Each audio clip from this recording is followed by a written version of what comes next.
this heaven? No. It's Iowa.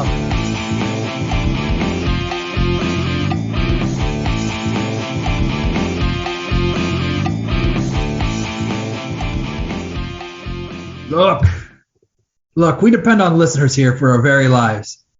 Close down the podcast, we're finished. Ben, the podcast is over. You're the host of Podcast City. These people think you want the podcast live. I was acting in the podcast's best interest.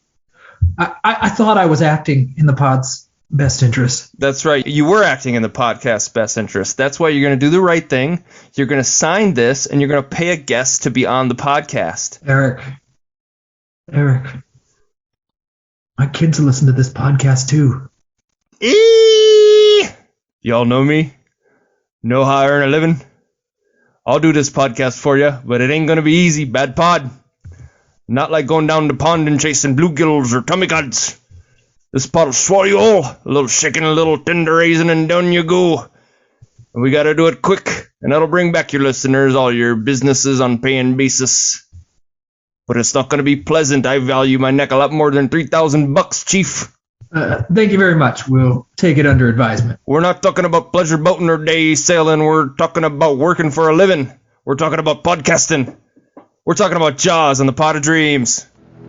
There is a creature alive today who has survived millions of years of evolution without change, without passion, and without logic. It lives to kill. A mindless eating machine. It will attack and devour anything. It is as if God created the devil and gave him jaws.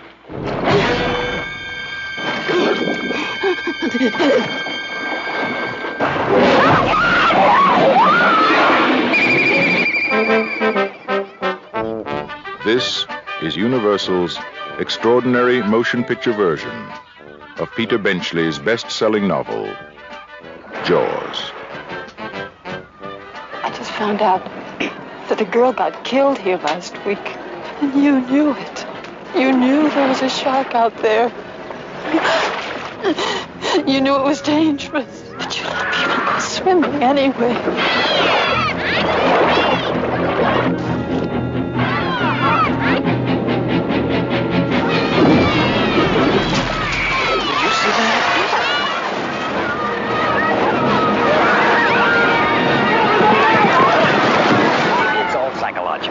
You yell barracuda. Everybody says, huh? What? You yell shark. We've got a panic on our hands on the 4th of July. Is it true that most people get attacked by sharks in 3 feet of water, about 10 feet from the beach?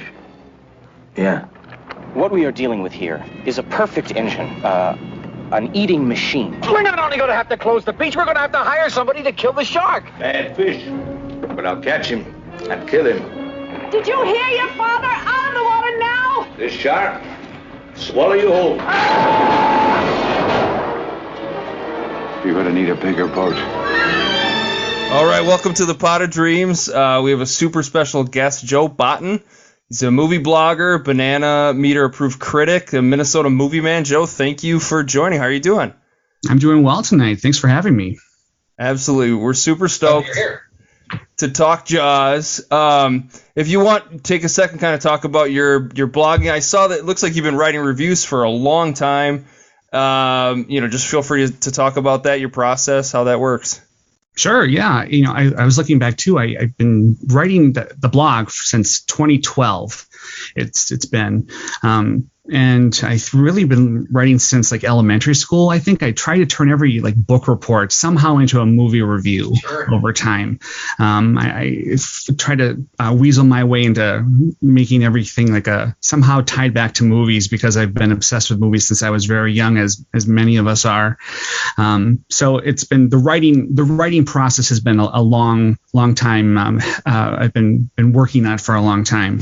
But I really started in 2012 after, was sort of like writing little mini reviews on Facebook for a while. Every time I'd see a movie and people would say, you should turn it into a blog, because at that point everyone had a blog.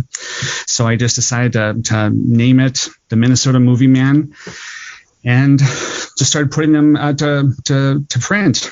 And it's kind of expanded ever since then, as I've gotten on press lists over time, and sort of expanded it from just those, I would say the commercial releases into more of the independent studios, into film fests. I think ever since the pandemic hit, it's allowed me more opportunities to, I think, delve into the smaller films, and like the ones that you may just see that go straight to streaming, or straight to the Redbox, or straight to Netflix. It's really allowed me to expand my, I think, portfolio past just the movies that you'd see over your AMC. So, and I just, I love old movies as well. So I try to get back and watch as many as I possibly can. And if you look on my website, there's a whole list of movies that I watch every year. It's embarrassingly long every year. So, most people will see maybe a few dozen movies a year. I see several hundred. I do have a life outside of that.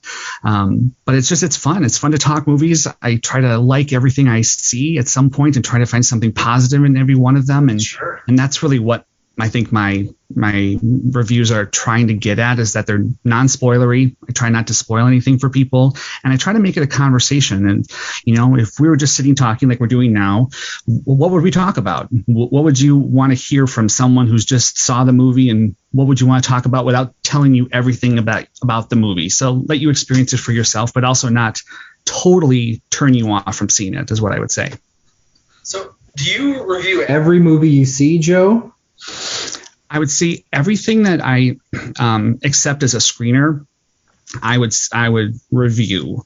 If I would just be casually watching it, maybe not, unless it was for a special assignment. Like in every October, I do a 31 Days to Scare. So I review a horror movie every single day of the month. Those I sort of pick myself and I would review them, but not every single one I review unless they're special. Sure. If someone sends me a screener and I say I'll review it, then I feel an obligation to do it. So I have to be careful of how many I say yes to, for sure. Oh, sure. Okay. How many screeners do you get like a week? I've been really good about saying no lately. It could be anywhere from 3 to 4 a week. Okay. At the busiest times, it's like 7 to 8. Oh wow. Okay. So those can be weeks out in advance too. So I have to meter them too. So I know on your site you talked about how like you wanted to make sure to be respectful at press screenings, and it just kind of got me thinking, like, I have no idea what is a press screening like? Is it like going to a movie? Do you get popcorn and you're just sitting enjoying it, or are you taking notes? Like, what is that? A lot more uptight, and I've got to take this seriously. Right. I can't just relax and enjoy this. I have to think deep thoughts about this. Yeah. What is that like? Sure. Well, there are a few different, I think, press opportunities to see movies. There are the press sometimes get mixed in with maybe the public advanced screenings, is what I would say, like the ones that are during the week at like 7 or 7:30 that other people would wait in line for. If you have ever gone to one of these, have you ever been to like a sneak peek or sneak preview where it'll come out on like a Tuesday night at 7? I actually and the hardcore fans go. Yeah, I saw The Island. Do you remember The Island movie, the Michael Bay? Oh, yeah. Yep. And there was like no sound in parts of it. So I've been to those like where they haven't like finished the movie yet, but sure. Like it wasn't like a press screening. It was just a bunch of rubes got a free ticket basically. Sure. So like even like an advanced so you really were a test audience more than anything else in a preview screening too. So they took our cell phones. I remember. Yeah, it was. Oh yeah. Yeah. That's a really good opportunity too to see things in advance, and I've done that too. We can talk about that later if you want. But the press screening too is when, it's usually maybe a week or two, sometimes more, before the movie comes out. But it's audiences that have maybe gotten a free ticket from the radio or from the newspaper or some other place will have gotten there early, a couple hours early. Sometimes they bring a chair and they will set it out like a folding chair and eat their dinner in line, and we'll wait and see the movie. And as the press, we're very fortunate, I would say, is that there's a seat waiting for us, so we can show up 10 to 15 minutes before the movie and the seat's there for us. We're very fortunate to be able to do that. So then we show up and we watch the movie, and we sometimes have to fill out a card right away at the end of the movie and say what we think about it, to give them our general reaction. Then there are other press screenings that are during the day, maybe a week or maybe a couple weeks earlier, or a month, for these movies that will screen in the evenings, that are considered maybe a little bit more advanced screenings, that the studio sponsor, just to make sure that we get to see them earlier and maybe before if they're not going to have a public screening for the movies. So a lot of the Marvel movies do that, and a lot of Disney movies do that. Sure. Okay. I guess both Disney these days. No, I did once got tickets to an advanced screening of We're the Millers as a drawing in a head shop in Minneapolis. Yeah. I didn't end up going. The timing didn't work out. I just put in. I might have been the only person that put my name in the box. I don't think it was very popular, but I didn't end up ever seeing it. But yeah, I told my story about the island. There was also a part in the movie where it was like, isn't Ewan McGregor in that? Yeah, I think he is. And he was like going to punch, I think it's Sean Bean as the bad guy. And he was like, welcome to the island. And he punched him. And it was one of the dumbest things I've seen in a movie. Everybody laughed. And I don't think it's in the final cut. So it was like one of those things that it made the movie entertaining because it's so stupid. But right. They must have been like, no, that people are laughing too much. Well, they're not supposed to be laughing. They're supposed to be gasping. Right, yeah. It's supposed to be a cool end to the movie. Well, we saw Australia when it was at the before, like we were the first audience to see Australia before it was finished. The Hugh Jackman movie, right? I've never seen it. Nicole Kidman's in it too, right. I think. Yeah. Yeah, and Baz Luhrmann was actually there for it. And he was sitting across the aisle from me. I remember this very vividly. Sure. And he was sitting there watching the movie, but it wasn't finished, so the music wasn't done. They used the music for Gone with the Wind for wow. with all of the music in it. And they didn't have the special effects done, so it was just these it was a lot about cattle. So anytime the cattle were in it, there was just these boxes, like a child would draw a box with the head of a cattle, like the cow, just like walking around, like Nicole Kidman, like an animated thing, like computer animated wasn't done. It was very weird, and everyone would laugh. And so it was supposed to be this big romantic movie, but people were constantly laughing at it. And I think he kept getting mad at it for laughing. But then I saw the movie when it came out, and it was totally different. Like the ending was totally different and everything. So it was just that's another interesting experience. That was before I was on any press list or anything like that. Was it in Minnesota somewhere? Yeah, it was at the Mall of America. Oh, wow. Okay. I remember. So one last bit about your reviews. Has it changed over time, like how you do it? Because I did read, like, I haven't seen Top Gun Maverick yet, and I read your review, and it didn't spoil it. And I thought there's no way, because, most film reviews, like, basically tell you everything that happens in the movie. And I just found that so like refreshing that I could read a review and be interested and learn about the movie and why I would want to see it, but also not have the entire thing spoiled for me. So has it changed over time? Have you always written that way? I think so. I think that it's a very much like I adopt like the structure of kind of introductory paragraph, maybe a little bit about like the production of the movie or history, just maybe one and a half paragraphs about plot, and then a summary, and that's it, sort of. I try to keep it short if I can. I sometimes get a little long, but I get that. Really keep it brief, and the less you talk about the actual plot, the more you have the time to talk about the actual movie about it. So I think that's evolved over time. I think what's gotten more is, I think, my analysis of a film and being able to critique it with actually being a critic and not being maybe, like I said, I like being nice, but also being fair too. Like I think that's been hard for me because I don't like being mean. But sometimes a movie's kind of, it's got problems, great, and you don't want to. People can't see everything, so you need to make sure that they can know why something gets a 2 out of 10 rather than a 5 out of 10. Let's say. Sure. Yeah, that makes sense. Long ago, I had a WordPress blog where I was writing movie reviews, and I didn't bother trying to not do spoilers. And that was, nobody read it. But that was more because I was just putting my thoughts out there, and I felt the need to articulate everything about my feelings. But I think it's much better to do it that way because people are reading your reviews to decide, hey, am I going to watch this? What does Joe think? Oh, this is interesting. Okay, I think this sounds like my kind of movie. Or maybe it sounds good, but not my cup of tea, because this is kind of the vibe and not my scene, which is fine. Not every movie's for everybody either, which is totally fine. So yes, that is impressive. sorry for interrupting, but I mean, I love going back after I've seen the movie, going back and reading a blog like yours would have been, and saying, oh, for someone who's seen the movie, now I can actually dissect what they thought about it, all the plot points, and that makes a lot of sense to me. I think if you know what blog you're getting into, that's great. It's the people that don't say that it's a spoiler. That's when you can kind of read and go, whoa, you spoiled it for me. That's kind of hard, but I think I love kind of all of it. I do try to keep away from reading reviews until I've seen something, which is hard nowadays because everyone on Twitter, gives their opinion the moment they see something. So that's so difficult because you want to try to give your opinion without being shaped by everybody said it was so amazing, because that can go in your head when you walk into a movie and you're like, my God, I didn't have as positive a reaction. So then you feel negative about it. And likewise, if everybody says it's terrible, you're like, it wasn't that bad. I don't know what the deal. Kind of some fun. That's super difficult to do.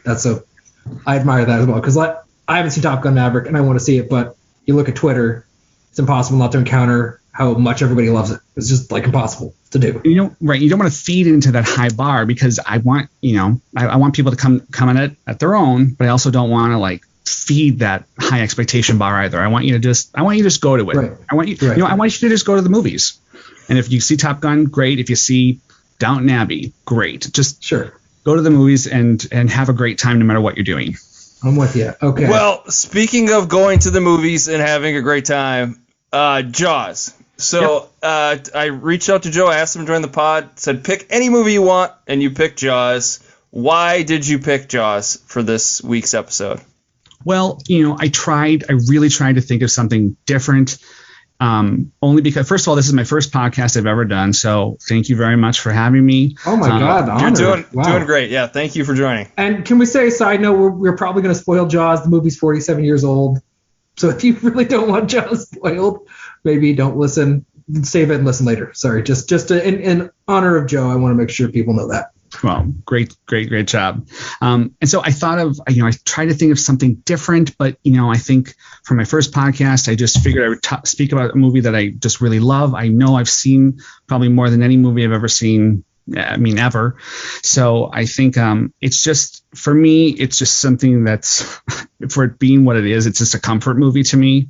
It's a movie that I can, remember seeing for the first time. I can remember a lot of the memories of seeing it with friends and family, and it being such a thing in my household over the years, that it's just something that's it's a comfort for me to share and to talk about with people. And I find also that lately I've been talking to people and they go, I've never seen Jaws. And I go, how can you possibly not have seen Jaws after all these years? So, and also since it's also coming up on its anniversary too, I figured it would be a good movie to talk about. Well, I am delighted to do, when we have guests on, they usually pick a movie they're really passionate about, because it's way more fun to talk about it. But I'm going to hop right on the hype train, and Jaws is incredible. I don't know how many times I've seen it. Not as many as you probably, Joe, but I've seen it a lot. And I don't want to spoil, well, I'm going to spoil this is the perfect sea creature attacking people movie, and we could live 500,000 years, and there will never be another one as good as it. I'm just going to go ahead and say it's perfect. It will never happen again. It's just magnificent on every level.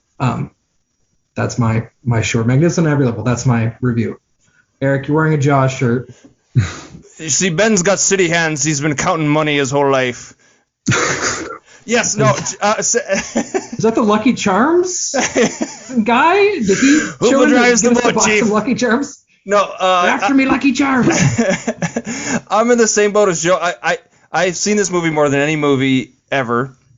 I saw it probably at 5 years old, way too young to see this movie. Is it the most entertaining film ever made? It might be. I don't know if it's the greatest movie, but it is. There is not a dull moment. It's perfect. Yeah, in terms of a monster movie, horror, action, adventure, it really has everything that I could ever want in a film. And I was so I watch it every year. Watch it again this year. I'll probably watch it another time this year. It's the perfect 4th of July movie. Hopefully we're dropping this pod right around the 4th. Happy 4th if you're listening to this then. Perfect summer movie. Yeah, it was just such a joy to watch. Everything about it. Yeah, you've said it. You both said it like perfectly. You're taking the words out of my mouth. We'll continue to say it. It's just there's just, for me, when people say, well, why do you like it so much? When they'll always say, because they'll say, what is your favorite movie? And I used to be really sheepish and go, Jaws. No, I'm like, no, Jaws, because it is a perfect movie. It's every genre of movie really that you can think of somehow wrapped into one. And it works every single time you see it. Even the times, even if you know it's coming, the scares are there, the laughs are there, the good performances are there. They hold up, and it works like a charm. And few movies can really accomplish that over time. And I'm always kind of baffled, really, that I watch it and I go, wow, it really does work. And showing it to new people, especially like my in-laws, like I was talking about earlier, we just showed it to them last year for the first time, and they jumped out of their seats so high. I felt bad about it because I could have told them it was coming, but they're in their 80s and they just totally lost their minds for the movie. But it just works, and I love watching it. So I'm glad to talk about it today too. Yeah, I had a jump scare in this. I mean, I've seen this enough time to know everything that's coming, but the dead body in the boat when Hooper's pulling the shark. Every time. I jumped. Yeah. I jumped. Scared my cat half to death too with how much I jumped. It was just, I know, didn't matter. I know, and there's so many reasons why it's great, and it's just, they're not going to ever be able to recreate. This is why movies are wonderful sometimes, because there's so many reasons why it's great. But some of them aren't even. And Steven Spielberg's obviously a great director, but there's so many reasons why this movie's great that he's never going to be able to replicate. And some of it was like a happy accident. Only a young, crazed 70s movie director would try to shoot a movie in the Atlantic Ocean. You just would never do that. It's too insane and expensive and ridiculous. But it's such a big part of why this movie works great. And because he didn't have the budget and it was too difficult, he had to show the shark just the right amount of times. We don't see the shark which is not much. Which is not much. No, but when you see it, it's so effective. The first time you see it, when there's that guy in that little, they call it the pond, right?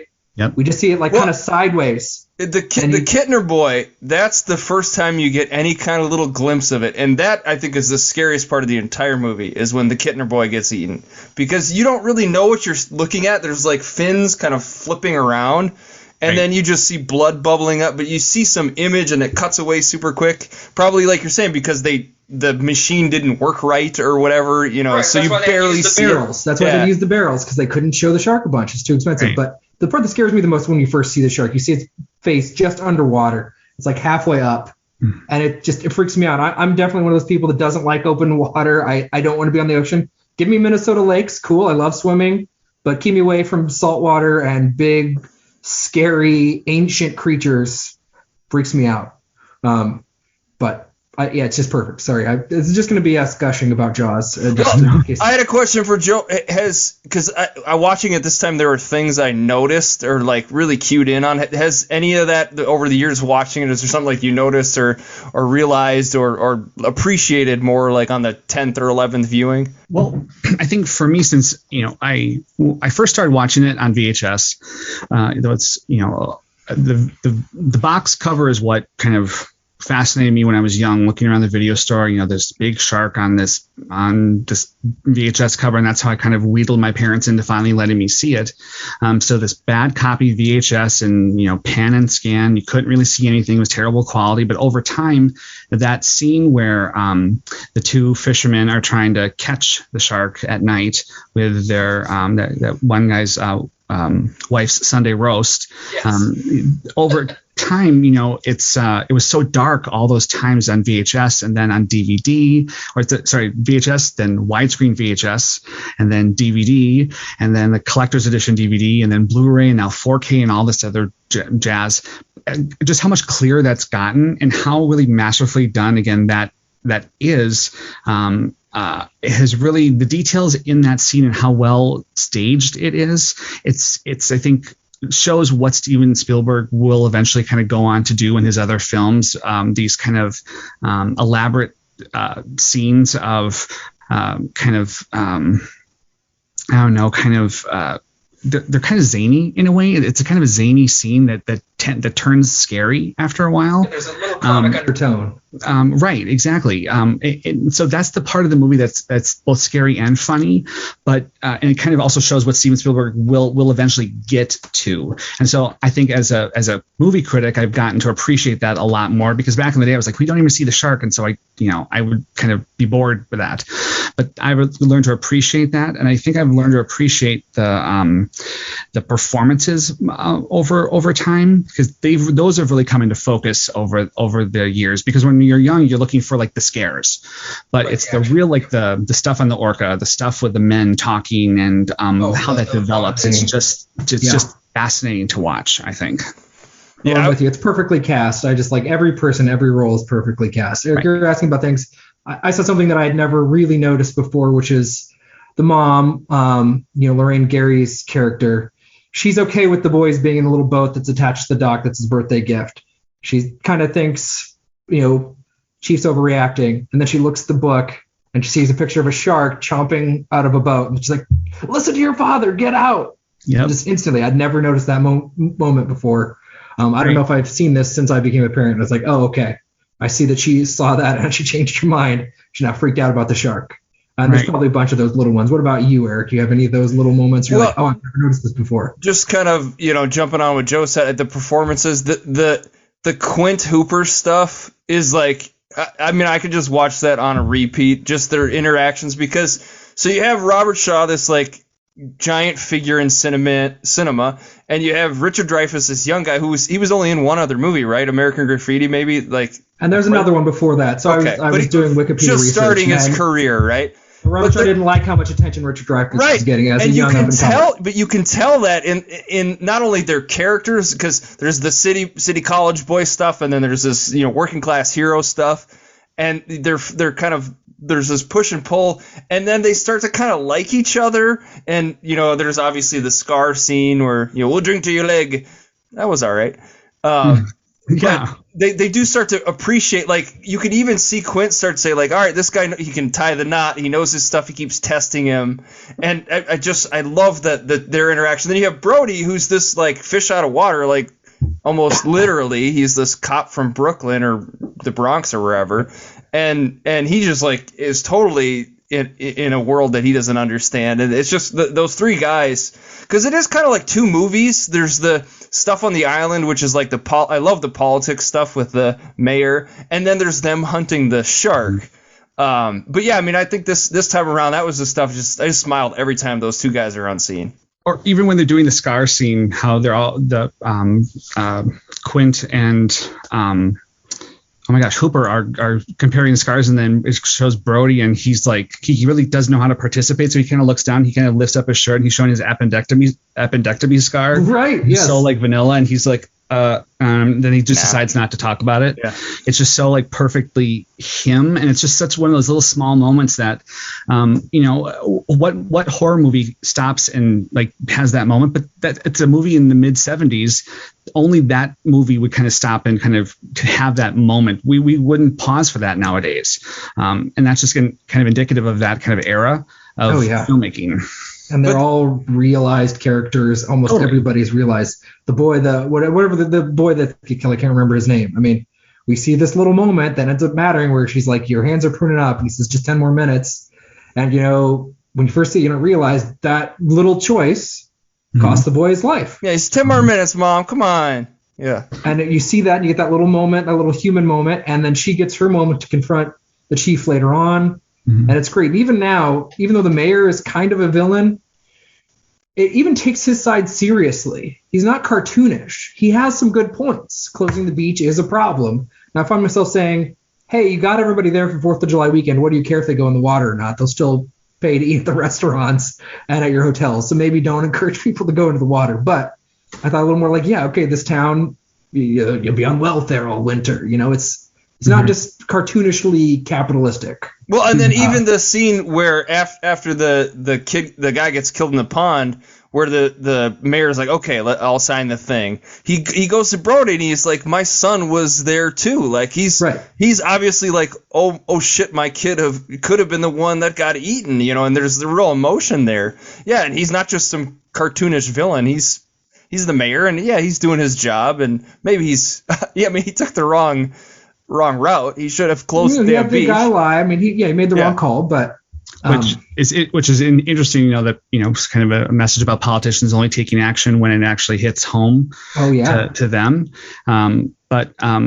It's an interesting dynamics that it plays with the town, because if you follow, there's a lot of townspeople that you follow from the beach when the Kittner boy gets killed through the whole process of, the beaches being closed and them kind of wanting the safety, but then also wanting to keep their businesses afloat. And I mean, there's a lot of stuff going on, and that stuff's in the book, but it's a lot more dense, and that takes up a lot more time in the book that is frankly a little bit more obtuse, I think, and they're wise to cut all that stuff out to make the movie a lot more streamlined, I think. It works like it just lightly touches on that town kind of being a little bit responsible and culpable for some of those deaths, but at the same time, how would they ever think that a giant man-eating shark would really pose that much trouble? I mean, it does seem incredible, really. So yeah, it's never happened. They talk about there's never been a shark attack in these waters, Right. But that's the thing. You talk about cutting him. This is one of the things that Spielberg does so well. He's so efficient all the time. When we first are meeting the characters and you just see the chief going through town and everybody needs him for some little, essentially non-crisis. You can put it in context with what happens later in the movie, like a bunch of little silly things, and it's busy. Kids are karate chopping the one guy's fence. Yes. Yeah, and he's like just total non-problems, and he's just surrounded and swarmed by people all the time who need him for little stuff and don't actually respect him. And it does all this just fantastic building of the town and the culture. It feels so real. I mean, I forgot I was watching a movie at times. It's that wonderful feeling where you're like, it really does feel like I'm in a town with people who aren't actors. I'm not seeing a movie. I am with these people having this. It's a wonderful sensation. And it's definitely a thing more in adulthood, loving that build up, loving all the acting. And the acting is crucial to making a lot of the tension and the scares work too, because they do such a good job and we care about them so much. They convey a lot of that horror and tension early on, and it works super well. I mean, Richard Dreyfuss, he's a big scaredy cat. I mean, we see him twice now get scared out in ways that are problematic. He doesn't get the tooth. He doesn't stab the shark because he gets so overwhelmed by seeing it. I mean, it's just great. It's just, I love every second of it.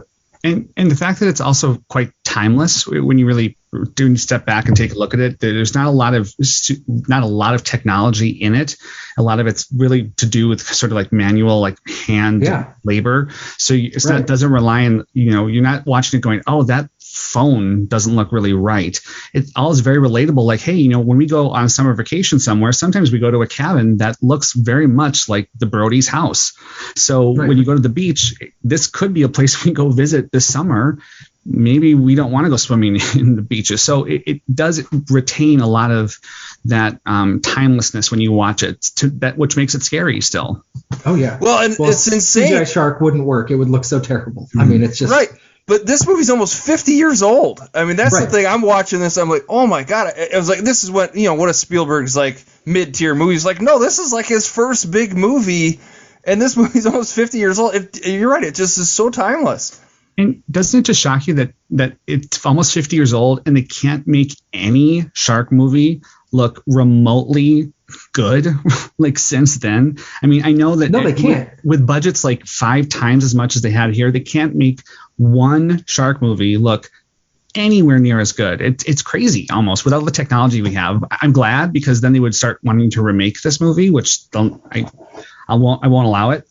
But it's just crazy that with all the technological advances we have, they can't even get near to what Bob Elves and all those people did with the Joe Elves and Robert Matty did with the creation of the shark. So, but it's the technology is counterproductive. The fact that it's a mechanical and almost looks like a doll. I mean, the Robert Shaw line. It's got that's part of the thing. The sharks don't look real. They look kind of unalive. Which makes the puppet, mechanical, whatever, contraption that they used to make the shark, makes it look that much better. It just aged wonderfully. Right. You just couldn't ever do it any other way. And I think, Spielberg couldn't have ever made this movie again, even if he had tried, even if he did one of the many Jaws sequels. He would never have been able to make a movie nowhere near this good. I mean, he was great, and maybe only he could have done it, but even he couldn't replicate it. It's just like magic. So it will never get matched, let alone topped. It's incredible. So I had a thought to show my kids. My kids are 8 years old. They're soon to be 9. I have twins.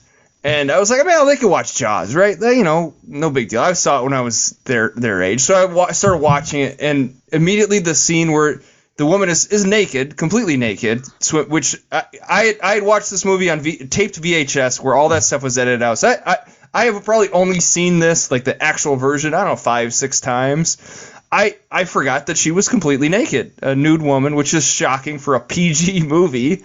Yep. And then, like I mentioned earlier, the Kittner boy gets eaten, and I'm like, I can't show my kids this movie ever. Like, this movie is terrifying. They will never want to go swimming again. Yeah. And the fact that it's PG is insane, because it's a really scary movie. That was the other piece that jumped out at me watching this again. How terrifying it is. At the time, so there was either R or PG. And this should be a rated R. There's blood, guts, a naked woman. Mm-hmm. It should be a rated R movie. Okay. No, I mean, really, it is quite like violent and quite scary. Like that opening scene when she's also just her above the water. That scene is very frightening and very it's scary because she's calling out to God and all this stuff. It's very disturbing, I would say too. But it's also very very real. She has a moment where she's hanging on the buoy and she's safe for a second, and you're like, okay, you can breathe, and then it drags her back under. Yeah, it's really affecting. It's like a horror scary opening sequence. But again, you're right. The whole nakedness, again, going back to the in-laws thing, I talked up this movie for so long, and they wanted to watch it, and they're very, I would say, like religious people. And so when we were watching it, and I'm sitting next to them, and the first shot is of this naked woman, and I've just been going like, oh no, they're gonna never ever forgive me for this. But luckily, it just sort of passed quickly, but it didn't start out too well.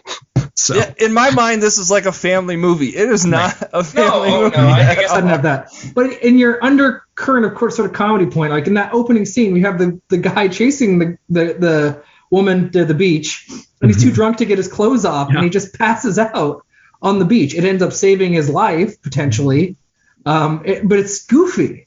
Like, that could be a comedy scene, like, straight up, but it just quickly turns to terror. He's like, I'm not that drunk. He's just like, falls asleep on the beach.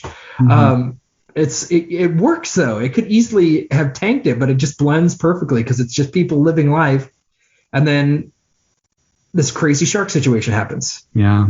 And I love those books too. I mentioned them earlier, but this really feels like a megalodon. It's not really a megalodon, but there's almost like something primordial about the sharks, something ancient and prehistoric, and like primate brains just freak out about this ancient predator. Those are good books too. So. Okay. All right. One quick John Williams, right? That's the other part of this movie. Like the music, the dun. I mean, it's probably the most famous score ever. Maybe, I don't know. It's hard to say. Pick any of John Williams' scores, and you could argue it's the most famous. He's the Mount Rushmore is him. All four and pictures. He's still doing it somehow. But it's so incredible, and it's affecting. It works perfectly with the movie. It's just mind blowing that all that came together in one film. It's wild, right? It's like it's the three men, the shark, and then John Williams is like the fifth character in the movie, and it Jaws. The score of Jaws is great, and I know he came back and did the score for Jaws 2 as well, and I actually like that score a little bit better. I think it's a little bit fuller and has a little bit more like a larger scale to it, I think. So, I mean, the score of Jaws is, again, peerless, but I think Jaws 2 has a little bit more liveliness to it too. So I think I like listening to them both together is what I would say. Just like I kind of like watching the two movies together too. I like Jaws 2. I've only ever seen the first Jaws. So you've never seen Jaws 2? I really, like it. No, I there's no movie. I mean, to me, I've seen Jaws. I've seen the perfect shark movie. Whatever movie I see is just going to be a version of that's just not as good. The second best shark movie is Jaws 2. Yeah, agreed. Okay. And so here's where how many direct sequels did they make to Jaws? Is there 3 sequels? 3. Okay. And is it like, so you're saying the second one's still pretty good. Obviously, it's not as amazing as the original, but you think it's still pretty entertaining. How did they get the shark back in? Without spoiling it. No explanation. There's no explanation. There's just another shark? Yeah. This is just like Die Hard 2. There's just another terrorist situation with John McClane. Okay. Well, yeah, like in all the vast oceans, how could there be only one? That's, I think, one, like the tagline. Okay. One of the other. We've never had it before. It happens, and then it just keeps out. I got it. Okay, fair enough. All right. And it's most of the original cast. I mean, obviously Robert Shaw didn't survive Jaws 1, but Roy Scheider and Lorraine Gary and the mayor and several other townspeople are also in the background, and then all their children are back. No Dreyfus though. Dreyfus. He was making Close Encounters with Steven Spielberg at the time. Sure. Okay, it makes sense. Of all the characters, he didn't live there and was just visiting. And they do mention him though that he's out of range. That's why they can't talk to him. He's on the Aurora. So they can't talk to him. Got it. Okay, good to know. All right, well then maybe I'll check it out. Is that the only sequel worth talking? I mean, the other ones just get really, really campy and cartoonishly bad, and maybe entertaining, but not. I mean, the third one when the shark goes to SeaWorld is a little Wait, weird. What? I think there is a fourth one too, where Brody's wife goes after the shark when it follows her to the Bahamas. Yes. Yeah. Yep. That's Jaws: The Revenge. Yes. Yeah. It's the only one I ever saw in the theaters when it first came out. That was very disappointing when I was a 7-year-old. It was very, very disappointing. But Jaws 2 is good. Jaws 2 is good.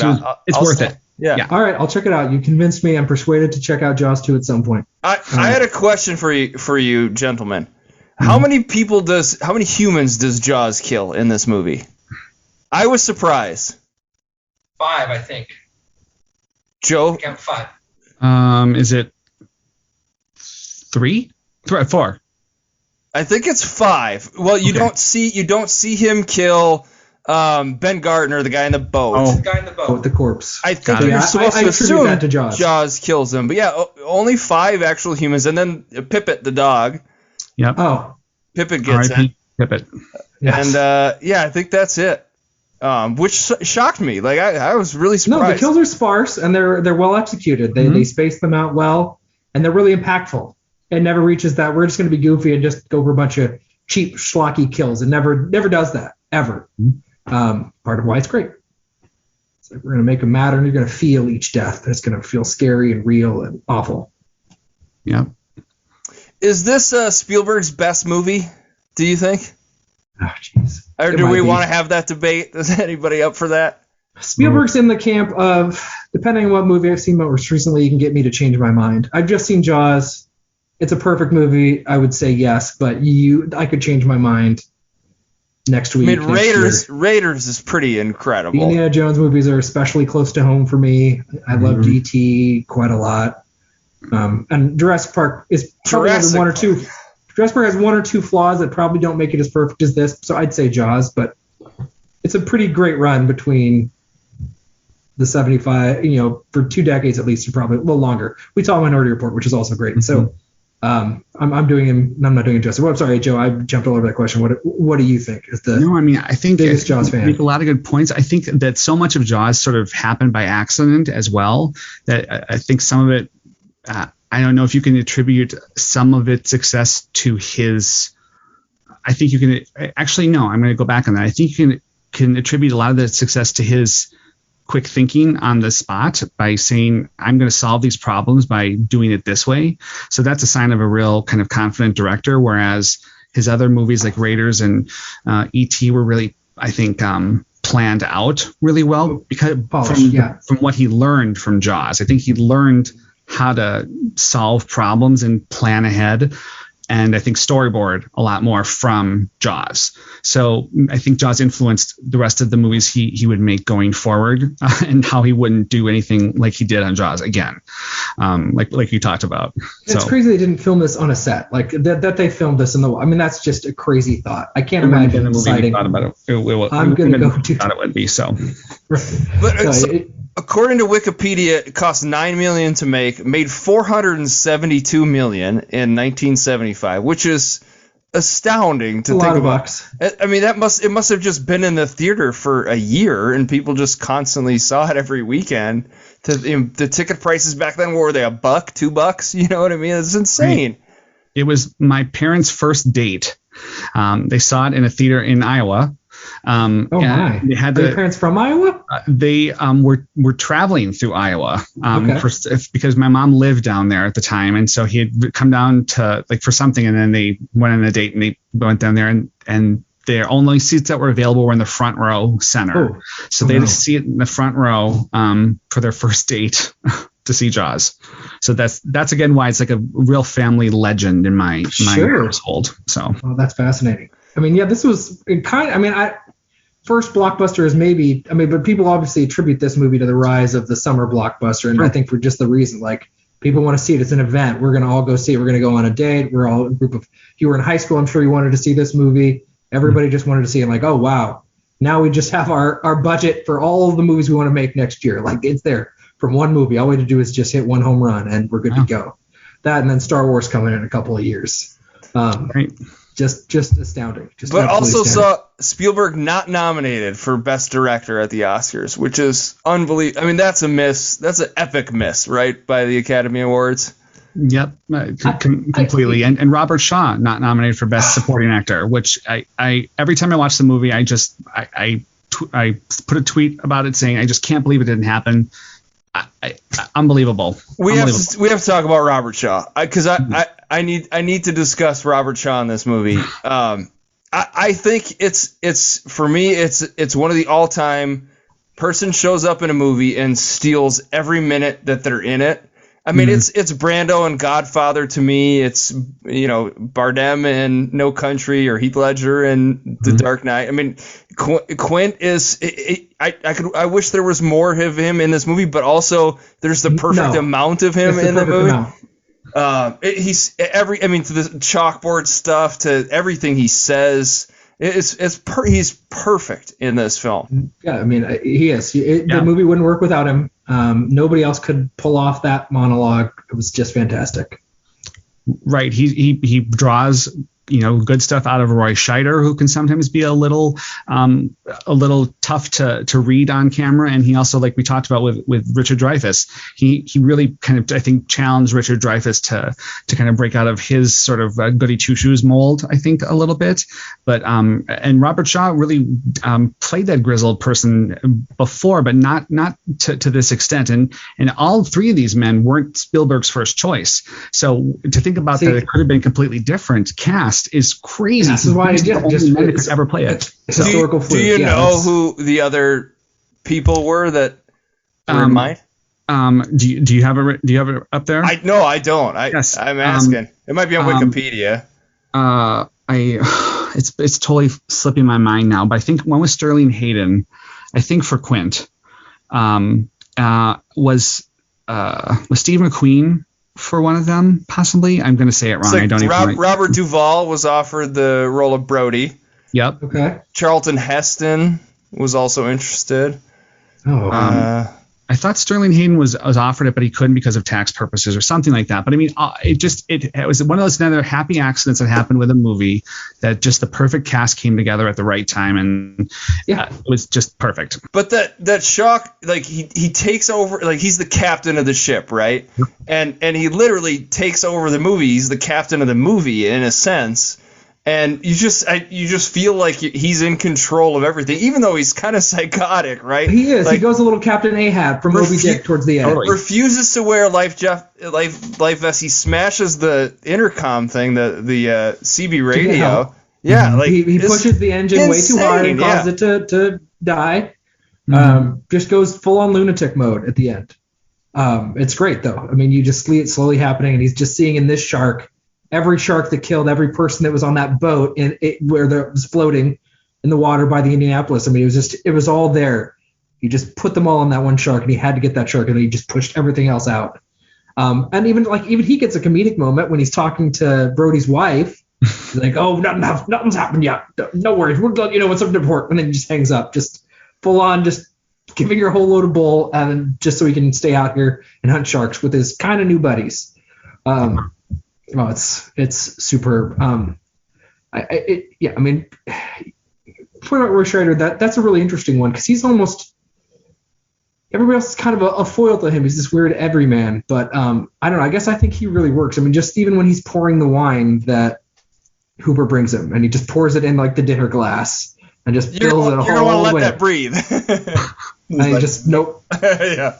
Yeah, that's a great scene too, where his wife is saying, Martin doesn't like the water. He has that, what do you think? What's it called? It's the thing, and then he goes drowning. Yes. It's just in that scene. I love Roy Scheider. I think he's great in the movie, and he's great in the sequel. He doesn't get a lot of credit because I think Robert Shaw overshadows him, and Richard Dreyfuss also kind of has those moments. But Roy Scheider really anchors that movie pretty well. And also, to go away from the men for a second, Lorraine Gary as his wife is also really great. She was the wife of the head of Universal Studios, so a lot of people thought that she was kind of cast with some nepotism, but she's very good in this movie. I love she's pitch perfect. Their relationship has a lot of natural chemistry. Yeah, you want to get drunk and fool around. I love that part. It's right. great. Everything. Yeah, she has all these little great moments, and then you see them communicating and giving him grief for his horrible Boston accent that he tried to give. I mean, just great. Yep. And we still get time to learn just why he moved when he's drunk with Richard Dreyfuss. We get to learn why he moved. It's not a huge part. It's not integral to the plot, but it makes us understand and like his character more. Okay, he felt like he was making no headway in New York, but hey, I can be in shop at this little island and make a difference. And then he's actually out there making a difference, despite the fact that he's scared shitless because he's scared of the water. And there's a big, massive great white that's wants to murder apparently everything, in the water. This is great. Again, this is the We Love Jaws podcast. Yeah, I don't have any criticisms. Do either of you have? Is there anything you'd criticize about the movie? No, not a single thing. I was saying that there's not a single part of this that I don't think is great and works super well with the rest of the movie. The only part that always trips me up is when Hooper's doing the autopsy, and he holds up the hand. It always looks like a mannequin hand to me, and there seems to be a weird cut in it where he's talking about something and then he just goes, "This is what happens," and it's a weird cut for me. That's the only thing. When you go back and watch it, you'll see what I'm talking about. It's a weird cut that I know that there's an extra scene that they had to cut out because I think it had some gore in it. That maybe that's what for an R. But it's the only thing weird. It does not take away that it's a perfect movie. But if we're gonna nitpick about something, it's the only thing whenever I watch it I go, oh, that I still don't understand it. But the rest of the hand did look fake, but I like that we didn't see the autopsy. I mean, we just totally see Richard Dreyfuss reacting to it, and I thought we wouldn't see anything, and then he's like, oh, they showed us the hand. Okay. Part of that scene, glasses too. You can see a reflection in his glasses a little bit of what it is. And again, Spielberg, it's brilliant. You get in, also him taking a breath in. You understand the severity of what he's seeing. Yeah. It's Dreyfuss is acting right. It was like, oh, this is maybe one of the worst things he's ever seen. Yeah. He didn't say that, but you feel that. I was going to say, part of that scene that I guess I hadn't really picked up on is the other guy there is actually the medical examiner, the one that said it was a boat accident. I never made that connection that, there's Dreyfuss kind of looks at, this was no boating accident. Yeah, he gives him some side eye. Right, come on, man. You're not stupid.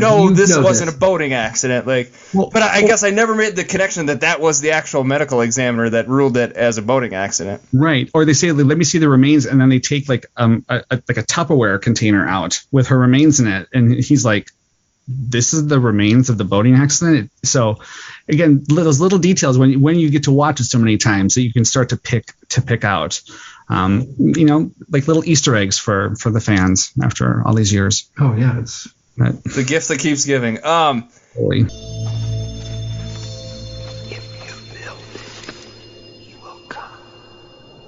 Does anybody have anything else? Should we jump to our ratings on the movie? I assume we can all very guess. Unsurprising ratings. I mean, should we just do 1, 2, 3 and then say 5 at the same time?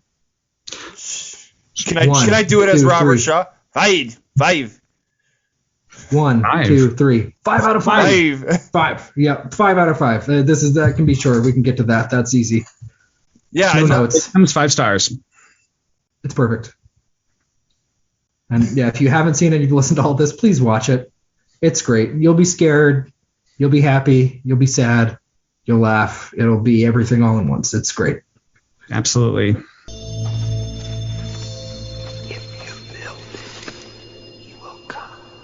Okay, so our little gimmick that we have on our podcast here is this 5 degrees of Field of Dreams. Joe, as our guest, do you have five connections you want to make to Jaws and Field of Dreams?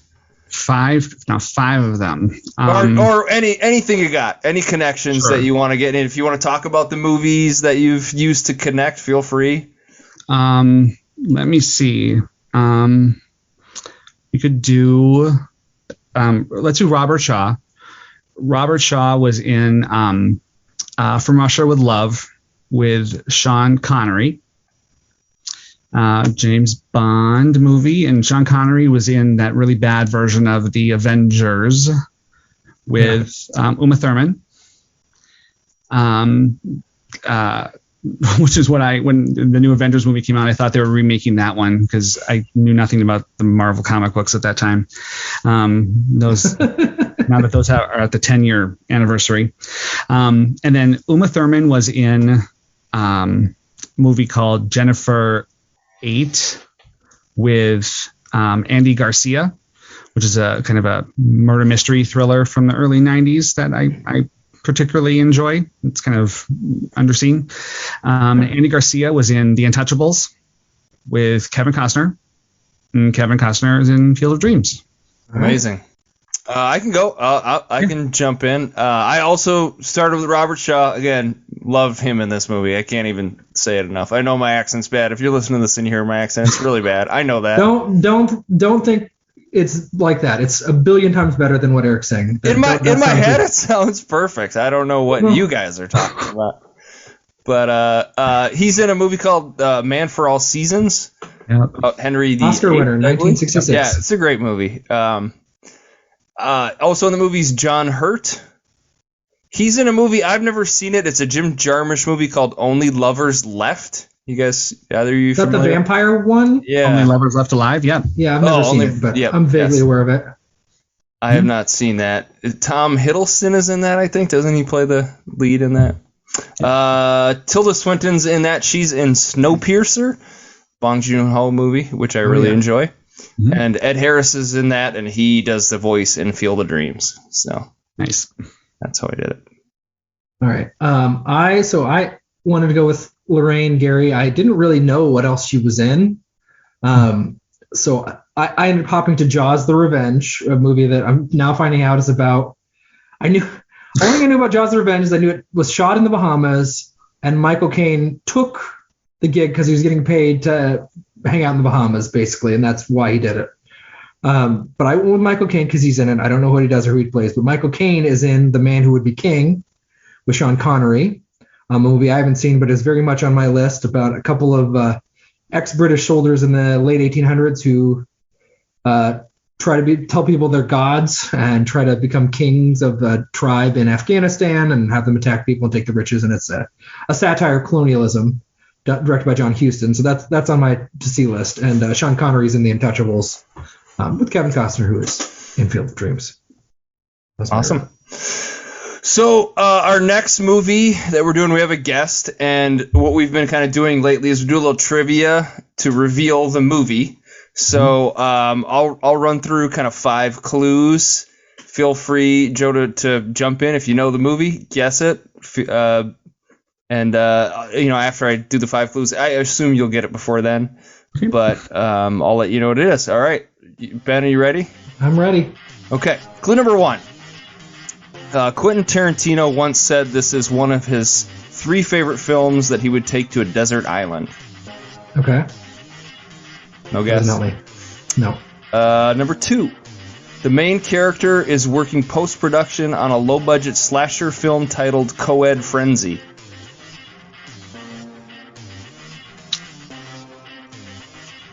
Okay. Number 3.